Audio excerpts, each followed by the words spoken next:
Bismillahirrahmanirrahim. Assalamualaikum warahmatullahi wabarakatuh.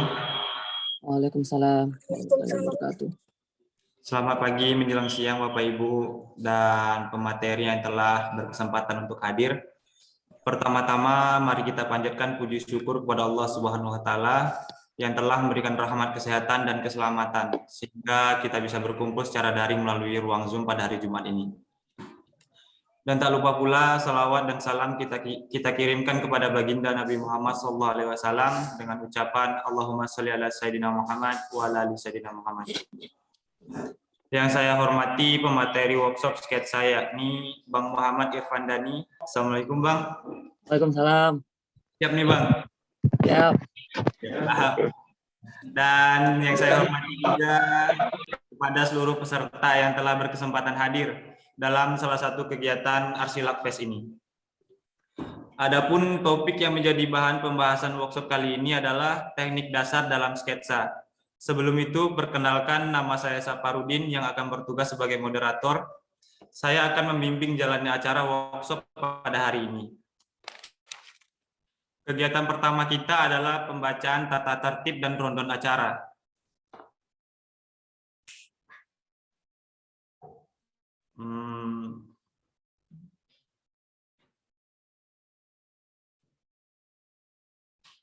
Dimohonkan untuk operator untuk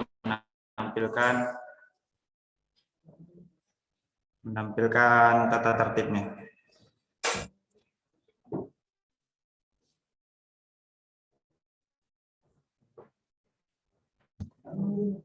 Serius?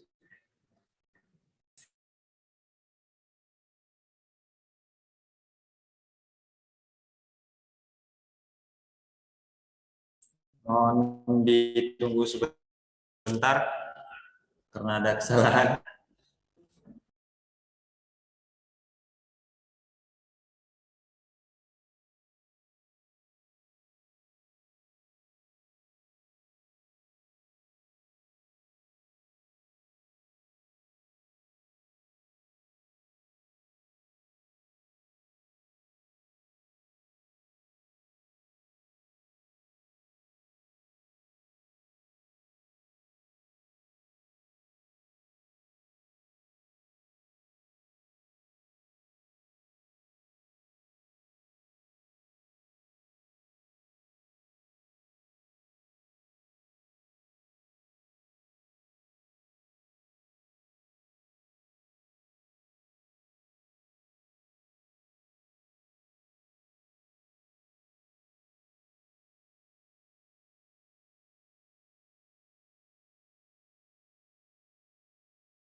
Sebentar.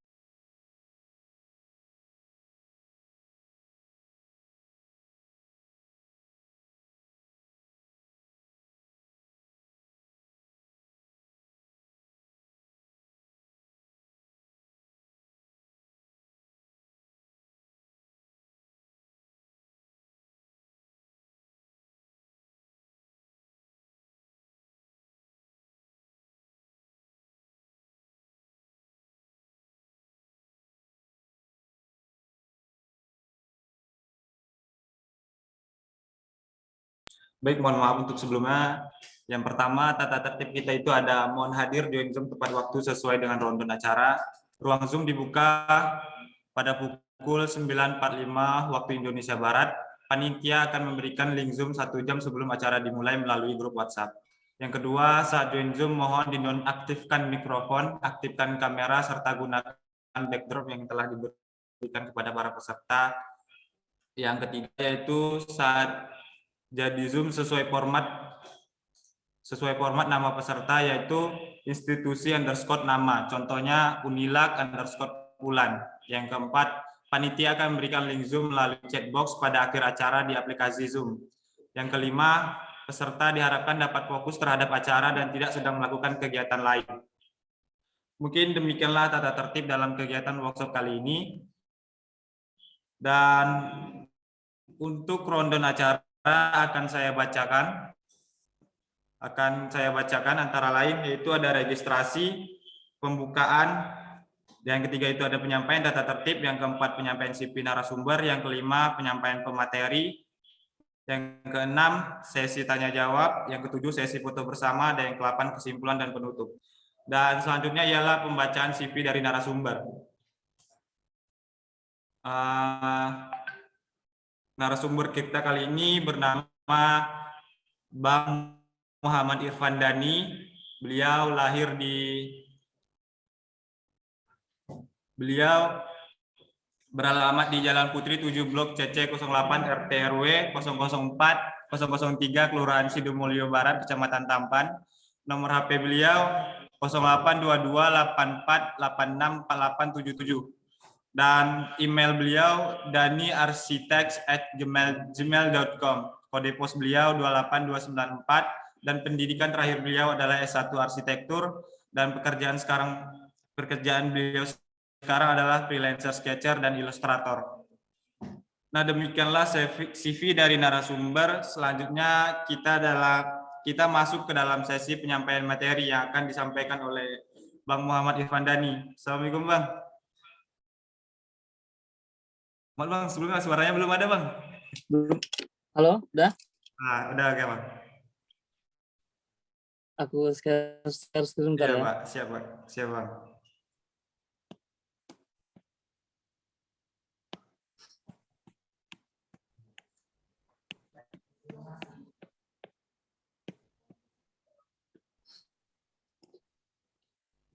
Udah muncul? Udah, Bang. Silakan. Silakan, Bang. Oke, baik. Bismillahirrahmanirrahim. Assalamualaikum warahmatullahi wabarakatuh, teman-teman semua. Selamat pagi, kawan-kawan.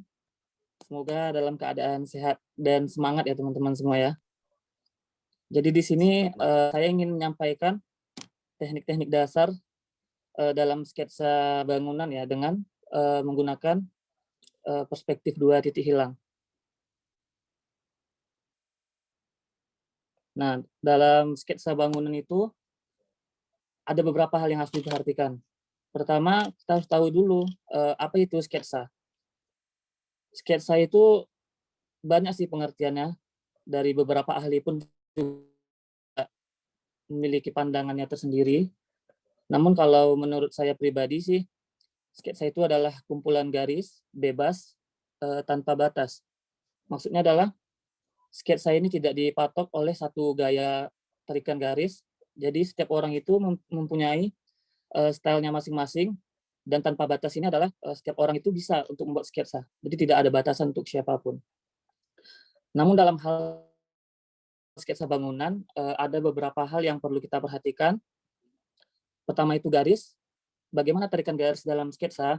Jadi kalau dalam sketsa bangunan terutama, tarikan garis itu ada yang tipis, ada yang sedang, ada yang tebal, dan juga ada tarikan garis yang tebal dan tipis.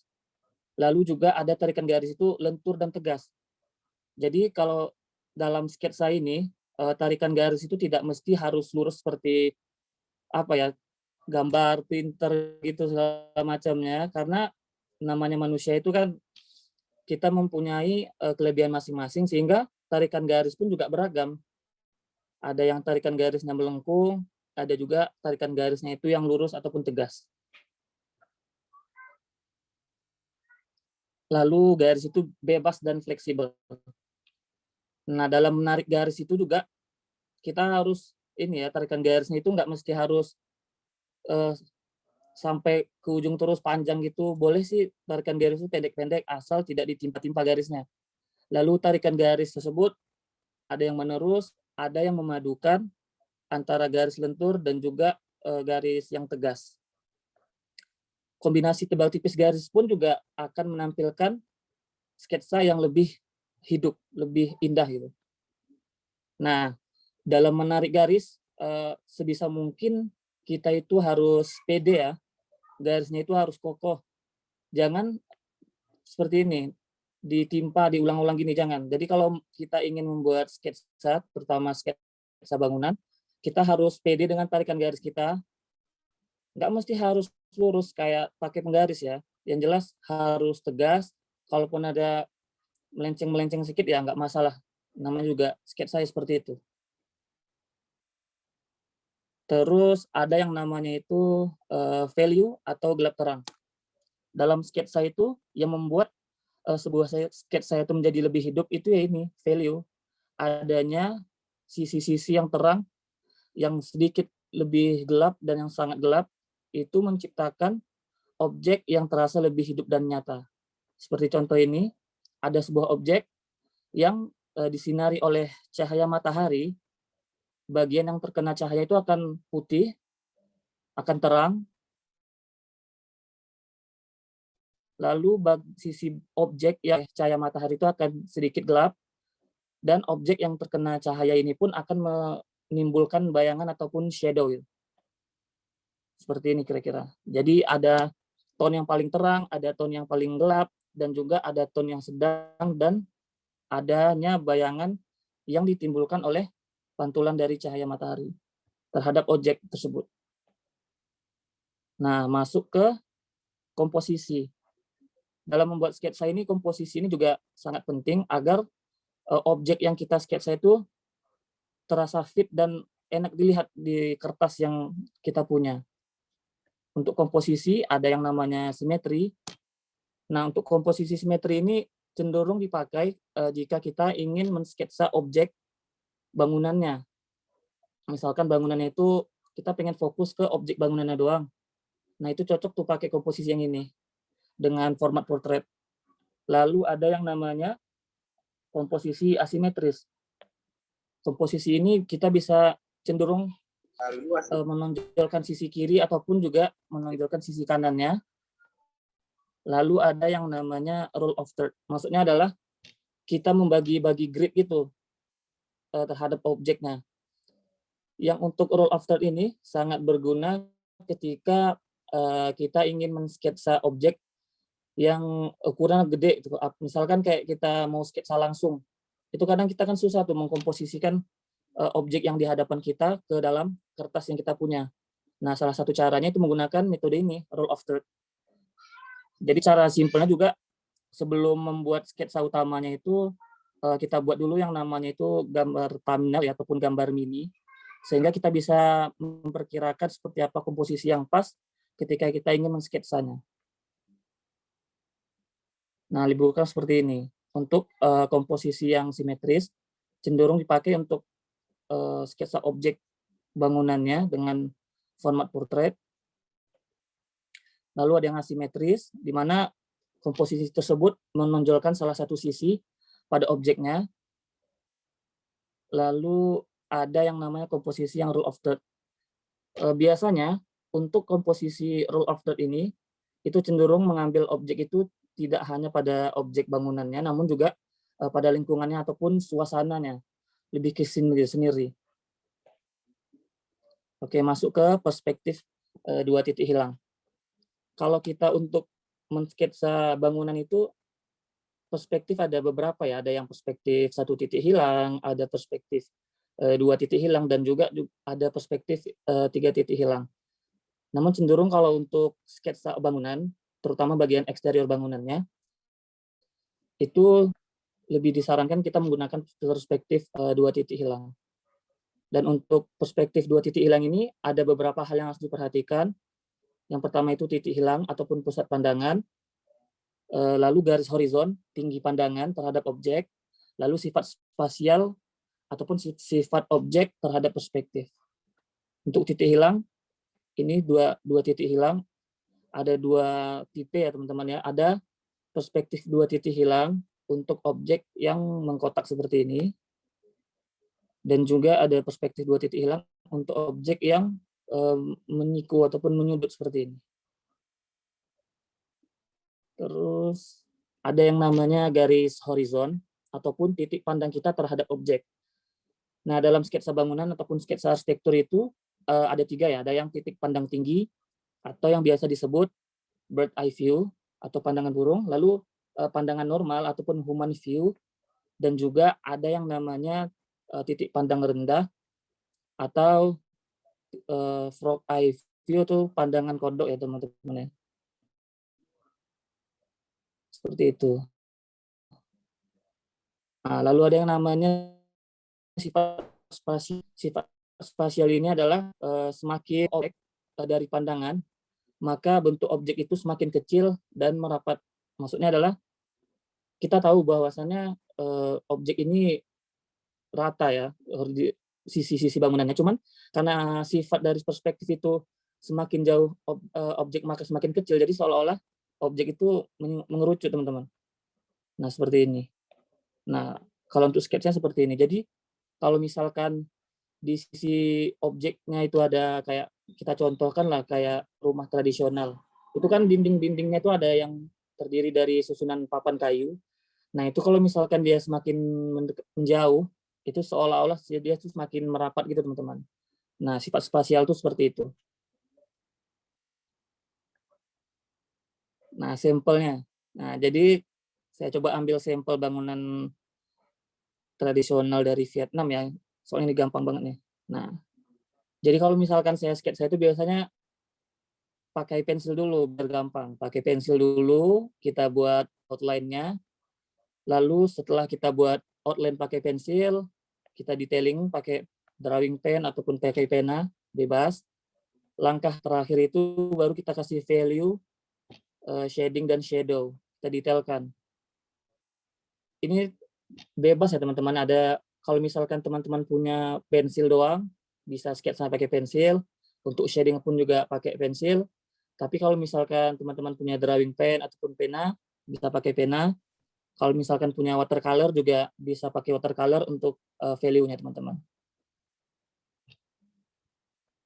Nah, lebih kurang seperti ini contoh sketsanya, teman-teman ya.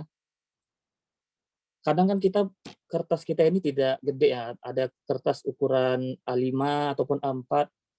Nah, ketika kita ingin mensketsa objeknya itu, kita nggak mesti harus masukkan titik hilangnya itu di dalam kertas. Kita bisa membayangkan posisi-posisi titik hilang dan garis horizonnya.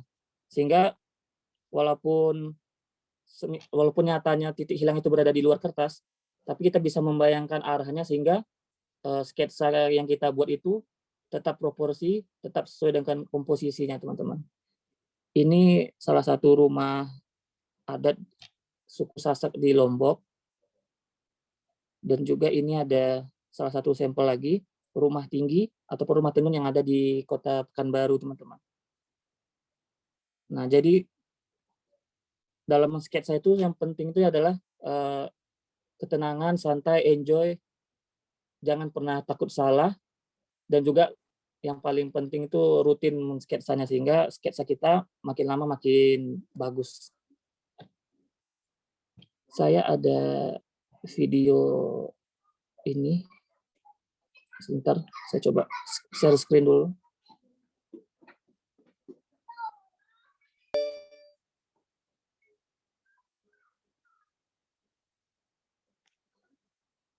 Nah, lebih kurang seperti ini proses pembuatan sketsa, teman-teman ya. Biar gampang pakai pensil dulu. Tapi yang jelas tetap yang namanya sketsa itu nggak usah dihapus sih. Kalau bisa. Biarkan aja, kalau misalkan ada kesalahan itu biarin aja, nggak apa-apa. Soalnya namanya juga sketsa kan. Jadi kita bebas dalam menarik garisnya itu. Nah, kalau dalam sketsa bangunan ini, saya itu cenderung mulainya itu dari bagian atas ya teman-teman ya. Mulai dari bagian atap, lalu mengalir ke bagian bawahnya. Setelah semua outline-nya itu selesai menggunakan pensil, lalu didetailkan menggunakan pena ataupun drawing pen. Kita juga bisa gunakan beberapa varian ini ya, ukuran pena ya. Ada yang ukuran pena yang kecil dan juga ukuran pena yang tebal ujung nicknya, sehingga menimbulkan warna yang bervariasi antara terang dan gelap. Nah, lebih kurang seperti itu. Jadi setelah buat sketsa pensilnya, didetailkan lagi dengan pena, baru nanti finishingnya itu kita kasih value, yaitu shading ataupun dengan shadow. Sehingga membuat sketsa itu terlihat lebih indah dan lebih nyata gitu, lebih hidup.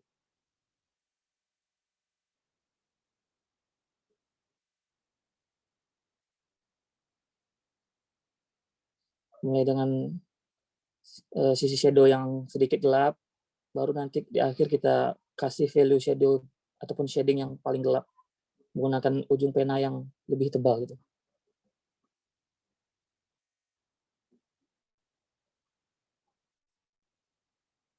Nah, jadi kita dalam sketsa ini juga kita harus milih ya teman-teman ya.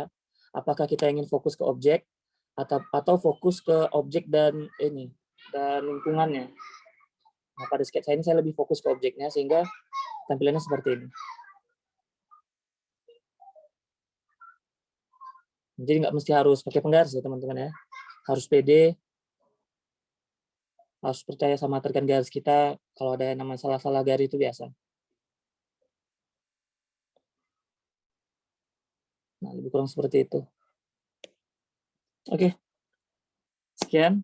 Ada pertanyaan?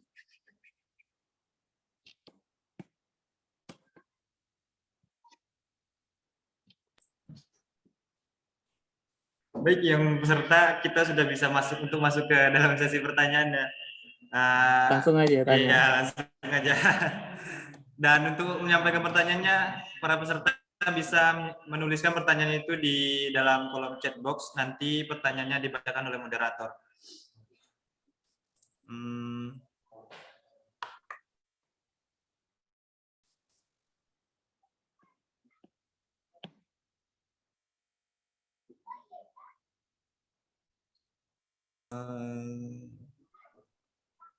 Sepertinya pada mengerti semua nih Bang. Ya iyalah, namanya juga stakeholder harus begitulah. Gimana nih Bang, kita lanjut aja Bang? Atau kasih ke pesertanya kalau memang tidak ada untuk bertanya, kita langsung lanjut ke sesi foto bersama aja ya Bang? Boleh, boleh. Diharapkan untuk sesi foto bersama ini diharapkan kepada para peserta untuk mengaktifkan video Zoom-nya masing-masing. Dimohon untuk para peserta untuk mengaktifkan video Zoom-nya masing-masing.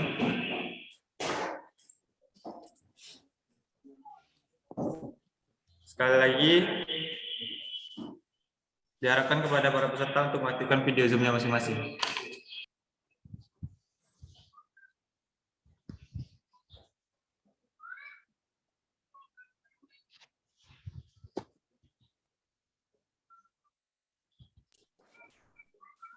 Satu,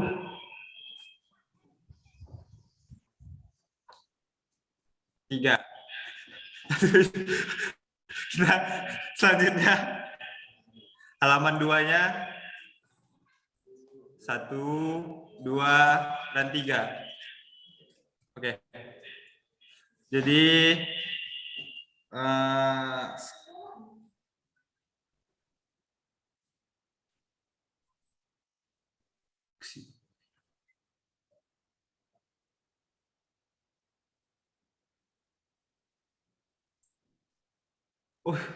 mohon maaf Bang, baru ada pertanyaan di chat box-nya Bang. Apa boleh kita balik lagi Bang ke acara yang sebelum Bang?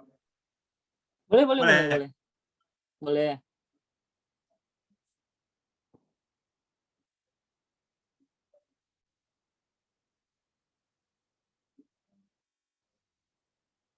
Suaranya nggak dengar.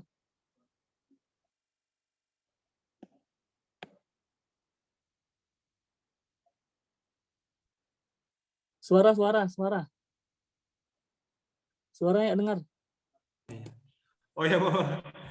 Ini dari Zafran Miftahul Ihsa, Bang. Unilak, dari Unilak. Bang, saya mau bertanya. Dalam mengarsir bangunan yang cukup luas, itu cara nentuin arsiran yang bagus gimana, Bang? Oke. Udah. Kalau misalkan ini kita gambar di kertas, anggaplah kertas A3 ya, kan lumayan gede tuh. Kalau untuk ngarsirnya itu tetap kita harus mulai dulu dari bagian yang sedikit redup ya, nggak langsung paling gelap. Kalau misalkan pakai pensil, itu tekniknya bisa arsirnya itu nggak terlalu ditekan, lalu nanti makin lama makin gelap. Atau misalkan kita gunakan drawing pen ya, kalau drawing pen itu bisa pakai drawing pen yang ujung nipnya kecil dulu, misalkan kayak ukuran 003. Nah, pakai itu dulu, nanti untuk detailing warna gelapnya itu bisa dinaikin pakai drawing pen yang ukuran 005 ataupun 01. Nah, gitu tekniknya sih. Jadi jangan langsung pakai drawing pen yang tebal. Jadi pakai yang tipis dulu sehingga lebih dapat feel ininya shadingnya kalau untuk sisi yang lebih untuk sisi gambar yang gede gitu. Dan juga yang paling penting kalau misalkan untuk ngearsir ya, kalian juga harus sering-sering latihan tarikan garis sih supaya kalian lebih pede pas narik garisnya. Itu sih yang penting.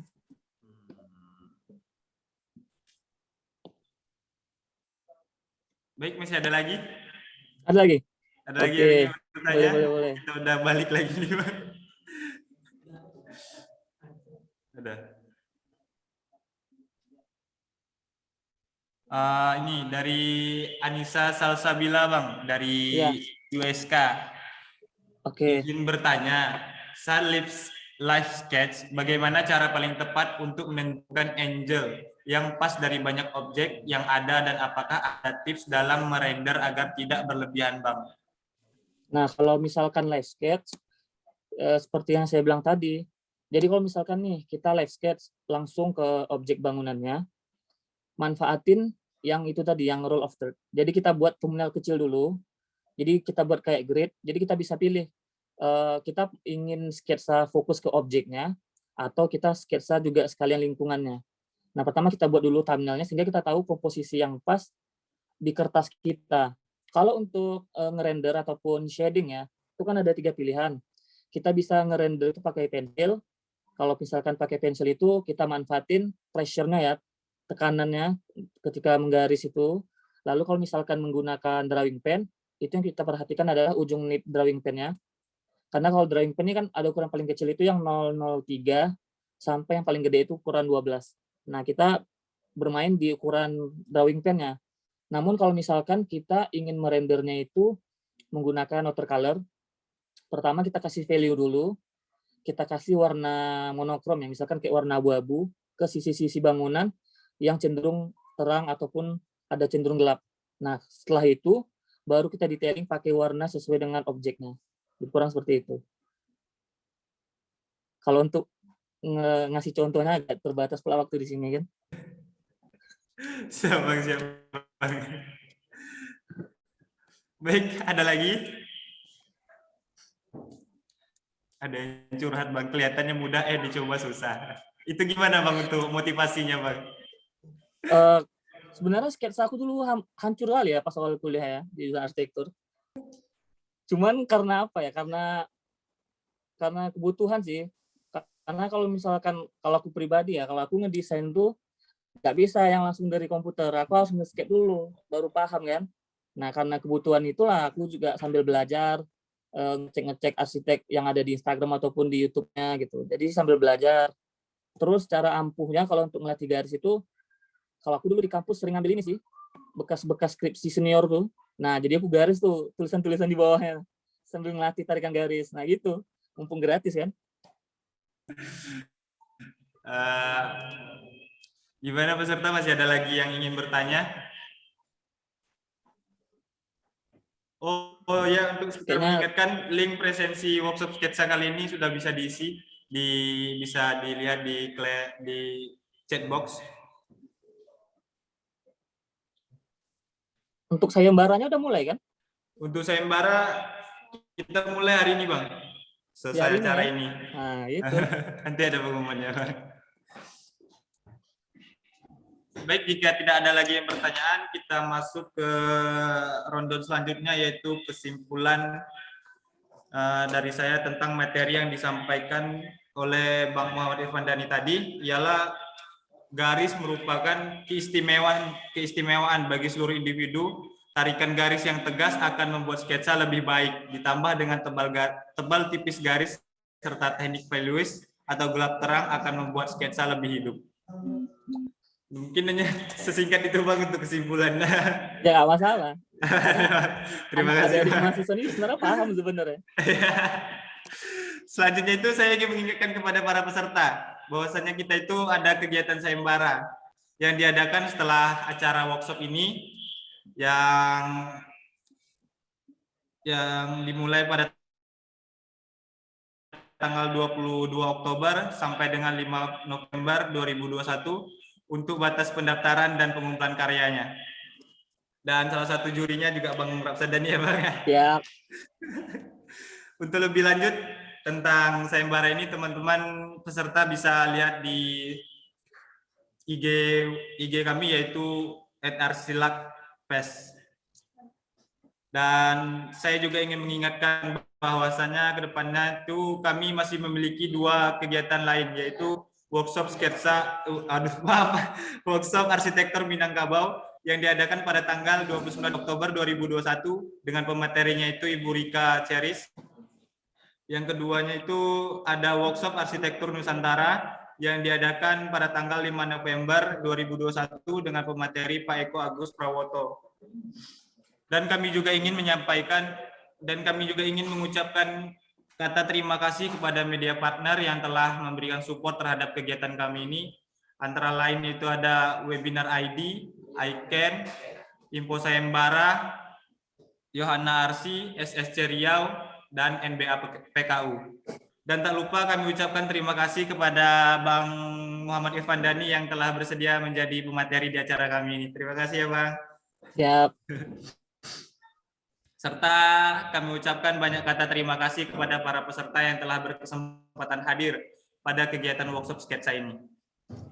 Mungkin hanya sekian kegiatan workshop sketsa ini. Akhirul kalam, saya tutup dengan Assalamualaikum warahmatullahi wabarakatuh. Waalaikumsalam warahmatullahi wabarakatuh.